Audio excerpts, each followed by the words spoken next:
Hello and welcome to Pastor Jerone TV. I'm your host, Pastor Jerone Davison, and today is another blessed day to be walking with God and to be in the light of the Lord. Just want to drop a quick video before I head to my son's football game tonight. I want you to be praying for him. He is my only son, and he wants to follow in my shoes, and that is to play football in college and go on into the pros. And this is his senior year, and just be really nice for the saints of God to pray for him. It's a very good kid. Hadn't given me any problems, and I pray God's blessing on him. And I pray for your young people and your grandchildren that the success and the blessing of God would be on their lives in a powerful way.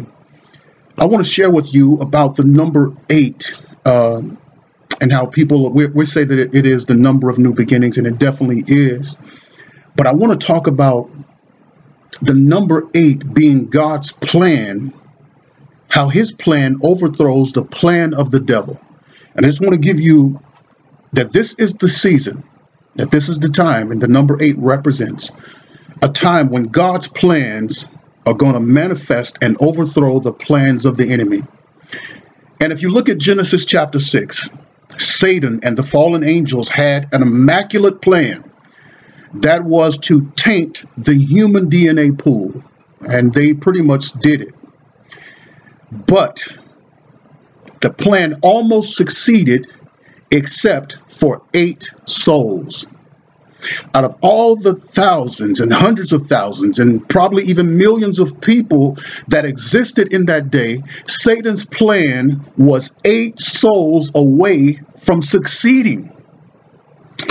And I want to read to you what 1 Peter chapter 3, verse 20 says. He says, which sometime were disobedient, when once the long-suffering of God waited in the days of Noah, while the ark was a-preparing, wherein few, that is, 8 souls were saved.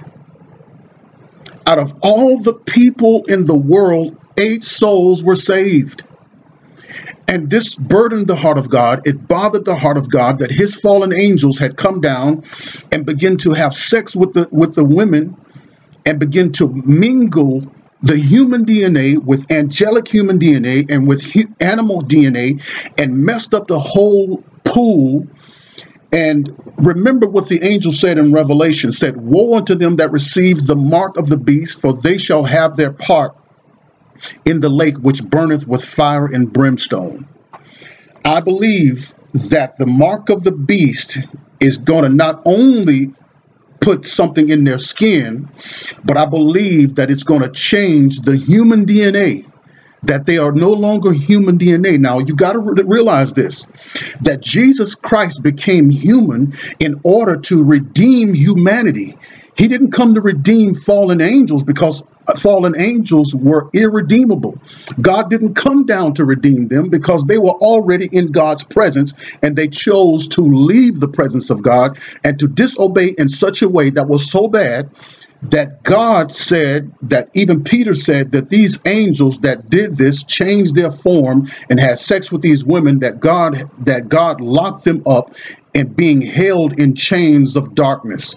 They're not even in the sky anymore. They're not even here on the earth anymore. They're locked up in the underworld, held by chains. But God reserved Noah and his family, and they were the pure human DNA, because God wanted to reserve that human DNA, bring them over into the new world. Eight souls were saved, bringing them into a new time, a new establishment, whereby they could repopulate the earth with human DNA and not with the tainted angelic DNA. The Bible says that Noah was a perfect man. Now, that word perfect does not mean that Noah was holy and that he was full of faith. It doesn't mean that, because you remember that after the ark landed, Noah got drunk.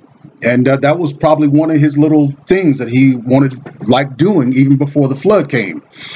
But his bloodline, his sons and his daughter-in-laws were untainted from the fallen angel DNA. And the angels was messing up the entire world. And their plan was, Satan's plan was to destroy the human DNA, whereby if the woman would have a seed, but remember, because God told Eve that her seed is going to crush the head of Satan or bruise the head of the serpent. And so it says in Genesis chapter 6, when the sons of men, or when the sons of God, the Benoah Elohim, or the fallen angels, saw that women begin to multiply on the earth, they became concerned because the woman was the one that God prophesied to about her having this seed, and they begin to pluck the women and have sex with them and begin to try to ruin the human DNA so that God's redemptive plan would not work. Satan's plan was 8 souls away from being completed.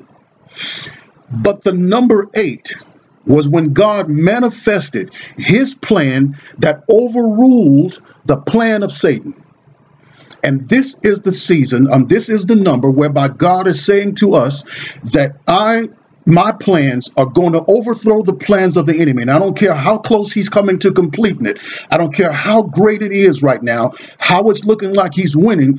God's plan is going to overthrow the plans of the enemy. God's plan is to prosper us. God's plan is to bring us into a wealthy place, bring us into a healthy place, bring us into his presence, bring us into the glory of God forever, bring us into the uniqueness that he has planned for us from the foundation of the world. And that plan is going to manifest over Satan's plan. Remember, Jesus talked about his plan and Satan's plan. He said, the thief cometh but for to steal, to kill, and to destroy. But Jesus said, I'm the good shepherd, and I've come that you might have life and have it more abundantly. And that plan right there is going to be the thing that manifests in your life through the number 8. Yes, number 8 is when God's plans overthrow, overrule, override the satanic plans of our enemies. Oh yes, this is the time when God is raising up his people and fulfilling his plan in their lives like never before. Get ready for God's manifested plan in your life. And this is the season to enjoy the plans of God over the plans of those who hate us for no cause, who hate us for no reason. They hate us because we're human. They hate us because Jesus was born in a manger, born as flesh, died as flesh, rose as flesh, so that he can redeem human flesh. To God be the glory. This is our season. This is our time. Keep your head up. Please share the video. Please subscribe. I'm Pastor Jerone. Be blessed.